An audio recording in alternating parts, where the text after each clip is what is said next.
If Hallmark Channel made a horror movie, I swear. What's up, y'all? Welcome back to Phantom of the Indie Review, and it's another Tubi Tuesday. I am your host. You're the reason for the teardrops on my guitar, Dill. And today we are talking about another Tubi movie called Teardrop, 2022. The nightmare begins when a teacher takes his students on a field trip in an obscure ghost town that might be haunted. Alright, so right off the bat, this movie's a little bit whack. I'm usually good at delivering positive reviews, but sometimes you just can't do it. This movie wasn't bad, but it was definitely middle of the road. It starts off with an interesting introduction, kind of creepy and eerie, where it gives you a lot of bait to piece together, but I feel like throughout the movie it doesn't really quite land the execution. Teacher, his assistant, and 3 students are going on a trip to this small recluse town called Teardrop. They are part of the Young Authors Club, so instead of going to Disneyland or the beach, the teacher decided to take his future writers to a small location that is riddled in history and agony. With the pacing and the entrance of Teardrop, you see there's about 78 residents and barely anyone there. You can tell by the vibe and the music that there is a ominous lore that they're trying to entangle you into this past of Teardrop. You get to the hotel where they meet this creepy concierge named Denver, and he's pretty much that cliche creepy where he's like, welcome to the restaurant, welcome to our home, we remember you. Like, he's just saying crazy shit where you're like, obviously either he's just delusionally crazy, he's a ghost, or something's up with the teacher right off the bat. Like the way he's looking around, fascinated by the town, but not saying anything. You know he's here for more than just bringing them to a field trip. Like he wants to investigate this town or something. As the movie unravels, clearly you can tell that the teacher knows something more about this town that he's letting on. He came here for a purpose and a reason.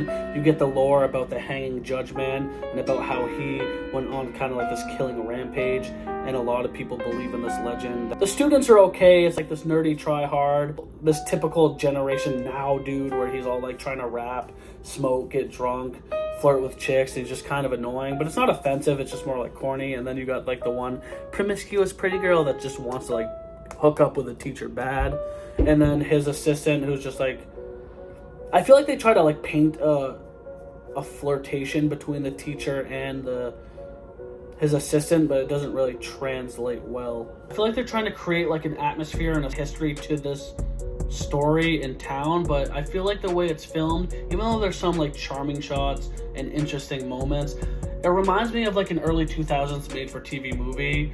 And obviously, though it has cuss words and it's supposed to be scary, it just really reads along the lines of a Hallmark movie for me. And if not Hallmark, a sci-fi movie that just isn't gruesome.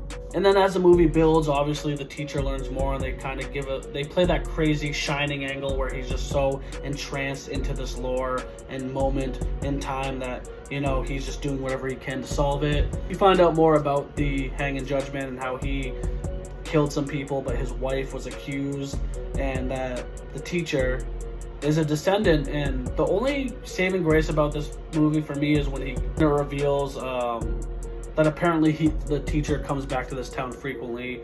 The creepy dude Denver, the whole movie is pretty much the same thing always happens. You come here and a lot of people die, and that's interesting. But then the movie just wraps up so fast and furiously that there's not really much to leave you with. Also, there's this one scene that kind of bothered me because one of the students, the boy, he's out in the woods chasing after this milkmaid dude, because the whole movie he's trying to get to her, and he just has no game and no pull, and essentially it's just bait where he gets trapped and then he gets attacked by what I'm assuming is wolves or bears, but they show a far distance shot of it, and literally it's the most CGI pathetic excuse, not even CGI, I swear Bitmoji's emotions vibe of wolves I've ever seen. And I was that just ruined the movie for me, I think. And all in all, it was an okay movie. I wasn't really bored to tears watching it at Teardrop, but it wasn't phenomenal. I feel like there was a lot of filler. They tried to use a lot of scenes with the students and getting to know them for very little reasoning when the students weren't the main vocal point. I feel like they tried to hint at the storyline of the judge, and every time they showed the hanging judge, it was interesting, but they didn't talk about it much. I don't know, it was an amateur movie at best. If you want to watch it, it's not the best Tubi original I've seen, but it's decent. So that's a review. Hit that subscribe button, hit that little ding-a-ling button harassing you, telling you, hey, it's me, I'm here, and I'm going to say it one time for the one time, 2 times for the homies. Give me a hell yeah for horror. And dude, this movie might just teardrop you to tears, because It was mid. I've been looking for this place for years.